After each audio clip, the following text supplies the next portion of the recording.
What is going on, guys? ScorpionSlayer66 here, doing a response video today, and that response is to my good friend Dave over at the channel D-Dave. If you guys haven't checked them out, I really don't know what you're doing. They're some of the nicest guys in the community and have one of my favorite channels. I watch all their videos no matter how fucking weird they are, but yeah, a bunch of great guys over there. Go check them out if you haven't for whatever reason.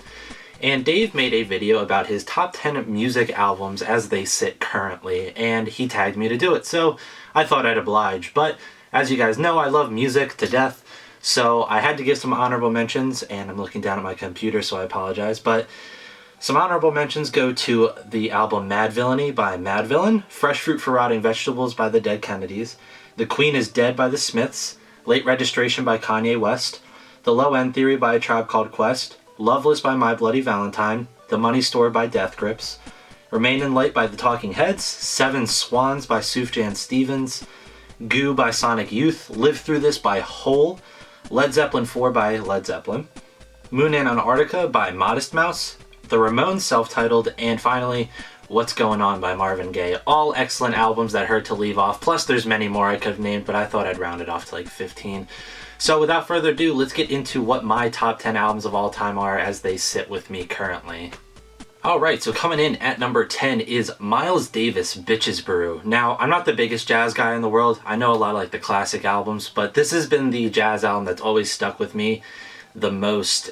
It was just so chaotically orchestrated, but it came out to be a really challenging but moving piece of music when you really sit down and start to analyze it. I mean, there's multiple guitar players, trombone players, saxophonists, flute players, harps going on all over this album, and it kind of creates a free fusion jazz mess, but in the best way it possibly can. I don't know how to describe it really. It's kind of like if the shoegaze genre was turned into jazz. That's what it sounds like to me, but it's an amazing album, and it's definitely my recommendation to everybody who's trying to get into jazz. So coming in at number 10 is Miles Davis, Bitches Brew. Coming in at number 9 is the most recent album on my list, and this is Kendrick Lamar's To Pimp a Butterfly.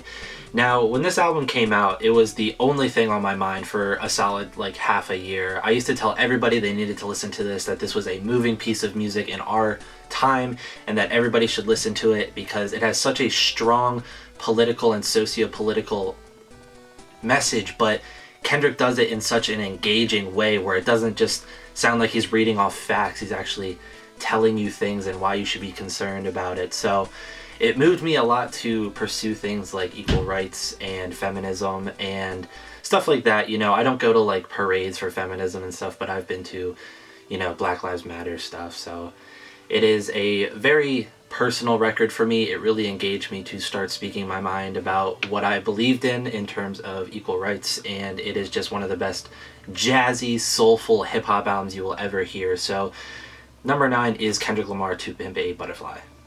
Coming in at number 8 was an album I used to put on a lot higher of a pedestal, and that is London Calling by The Clash. Now, this used to be my second favorite album of all time, but just time went on, things started, you know, climbing above it, but still an amazing, amazing album. What was cool about this was The Clash were just super punk rock, like in your face political punk rock, but with this album they went in a completely different direction, incorporating elements of reggae, which was a growing scene, funk, jazz, and just throwing everything together with their punk sound, but rearranging it in such a way where every song is different in terms of genre, but they all equal one another and they match up, and it just creates a 19-album masterpiece. And the first song off the album, London Calling, is actually my favorite song of all time. So if you guys don't want to listen to the full album, I definitely recommend that you at least listen to London Calling. It is one of the best pieces of music ever written and my personal favorite. So number 8, London Calling by The Clash.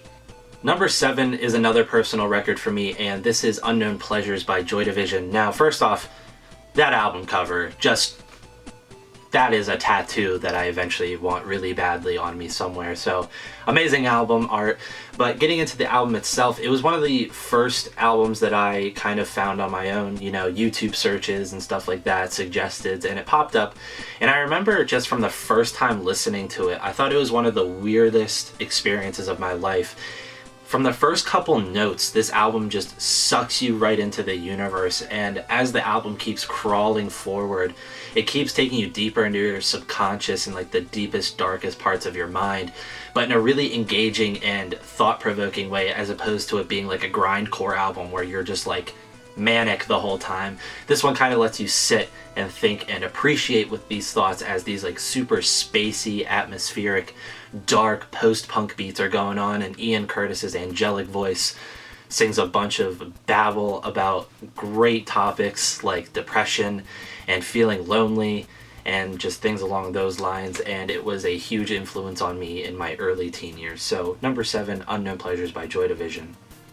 Number 6 is the album that really blew up my love for rock music, and that is Nevermind the Bollocks, Here's the Sex Pistols by the Sex Pistols. Now, I know they're punk rock, but still, I remember when I was younger, my dad had this awesome Sex Pistols poster because he was a punk back in the day. And I remember when I was starting to engage music on my own rather than just listening to the radio or what my parents listened to, I started looking up, best albums of all times list, and you would always see Nevermind the Bollocks in like the top 20, and I was just like, okay, I have to listen to this. And from that day forward, I was completely different. My appreciation for rock music went through the roof. I mean, they're playing such simple chords and like compositions, but they're doing it in such an animalistic and invoking way that it said, rock doesn't have to be complicated. It's all about the visceral emotion that comes with it. And that was when I really started getting into music, because I realized that it was like doing things to me like physically. I wanted to like jump around and like get engaged in the music. So yeah, huge impact on me. This is number 6, Nevermind the Bollocks, Here's the Sex Pistols by the Sex Pistols. Coming in at number 5 is probably the most deeply personal album to me, and that is Kid A by Radiohead. Now, obviously, if you guys have listened to any Radiohead, you kind of know what this album sounds like. Very electronic, spacey, atmospheric music over these really insane instrumentals in the background. And it's just a very personal record because, as somebody that struggles with some mental disorders, a lot of the time I lean on music to help me through really shitty times, and this is one of those albums I just seemingly come back to every single time that I'm in a bad mood. If you've ever struggled with things like self-harm or addiction or anything like that, like you have an album that you thank for, being there with you, and Kid A is kind of that to me. It was just always a thing that I listened to in my darkest of times, and it would always remind me like, hey, you're a person, you're allowed to feel like this, but also making sure that you understand that these emotions are a part of you and you have to experience them. So really deeply personal on that one, I apologize, but Kid A means a lot to me. Number 5 is Kid A by Radiohead. Coming in at number 4 is Patti Smith, Horses, and this was the album where my perspective on music was pretty much shattered the second time. We'll learn about the first time in a couple minutes, but this album really showed me that poetry and music are one and the same, just one's missing an instrument and one isn't. And Patti Smith did this really awesome thing where she would write out long poems, but she would structure them differently so that they fit these really heavy, for the time, like prototype, almost punk music. And she was talking about these super emotional things. So like, when you get onto like later punk music, like the Sex Pistols, like it seems like they're just all about their agenda, not focusing on their emotions. But Patti Smith was kind of like the, hey, everybody has emotions type of person in the punk rock scene, and she really delivered some super powerful vocals over these just really simplistic but still hard-edged prototype punk tunes, and just made one of the most engaging albums from beginning to end. I mean, from those first few notes, the Jesus died for somebody's sins but not mine, you're like instantly engaged what this woman has to say. I have a Patti Smith tattoo. I'm a huge fan of this album. So number 4 is Horses by Patti Smith. Alright, so getting into the top 3, this is where it started to get super hard for me how to order these 3 albums, and coming in at number 3 is In Utero by Nirvana. By far my favorite Nirvana album, always has been, and I think always will be. This album really showed that Chris, Dave, and Kurt were a tight band playing loose music, if that makes any sense. There's an example on the song Penny Royalty. Every time that they do a chorus, Dave Grohl's drums get faster and more complicated, and most of the time people just breeze by that, but when you go back and listen to the song so many times like I have, it's just little pieces of intricate music design like that that make me really appreciate this album. And just so many underrated songs on here. I mean, obviously you have like Heart-Shaped Box and Dumb, which were probably the two biggest singles, but Frances Farmer Will Have Her Revenge on Seattle is like one of my top 3 Nirvana songs. Penny Royalty is my all-time favorite Nirvana song. Just Very Ape, Milk It, Scentless Apprentice, just so many quality songs, all with these strong themes, just all in one little package. And just, I've listened to this album so many fucking times, it's unbearable. I think most people think I'm insane, but it's the album that, one of the first albums I ever memorized every single lyric to. So yeah, coming in at number 3 is In Utero by Nirvana. Coming in at number 2, now these two were super hard because one I appreciated first, but then the other I appreciated second, but had a bigger impact on me. So this is kind of just how I threw them together. Coming in at number 2 is The Velvet Underground and Nico by The Velvet Underground. Now, when I started exploring music on my own, you know, The Velvet Underground and Nico is one of those albums that always popped up, but I just ignored because it looked cheesy, because I didn't like how the banana was designed at the time, because I was dumb and didn't appreciate art. But one time I just randomly clicked on it, and I just didn't think it was all that great. I didn't understand why this had millions upon millions of views, so many people praising it. But I kept going back to it because I knew there had to be something. And a couple times in, I just started appreciating it more and more every time I listened.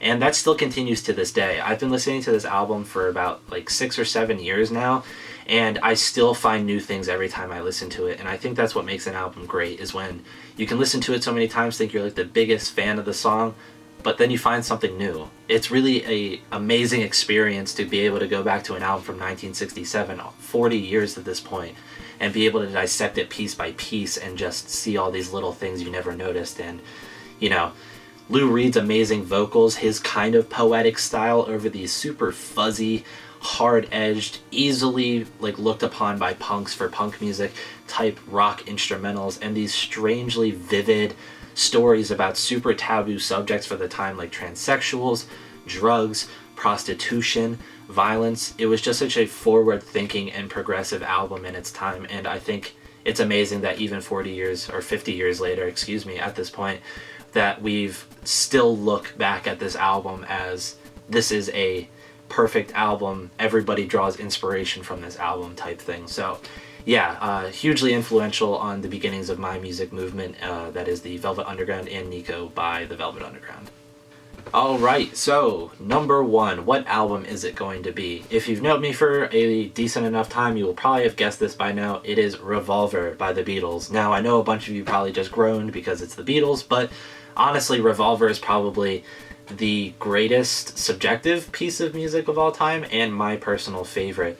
So again, when I was finding out about things like the Velvet Underground and, you know, the Sex Pistols, Revolver was always in the top 5 albums. You know, it was always like Sgt. Pepper's, Revolver, Rubber Soul maybe, and stuff like that. So the first time I listened to it, I thought it was just okay. You know, there were some nice pop tunes and all that. But again, I kept going back to it, and same thing with the Velvet Underground. It's just an album that in 1966, 51 years old at this point, we're still going back and finding little secrets and Easter eggs, if you want to call them like that, or if you're just discovering music or you're into music, you still find something new every time, and it's something mind-blowing.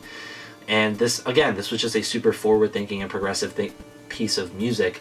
You know, they used reverb and backwards guitar loops and overdubs and all of these things, just showing that the studio in and of itself was a piece of instrument and not just the instruments that the 4 guys were playing. So, you know, it's just such a amazing piece of music that we still listen to it now, and we're saying, again, this is like top of the top, this is pinnacle piece of music, and it's not just something that goes away with time. So yes, the album that I choose as my favorite currently, Revolver by the Beatles.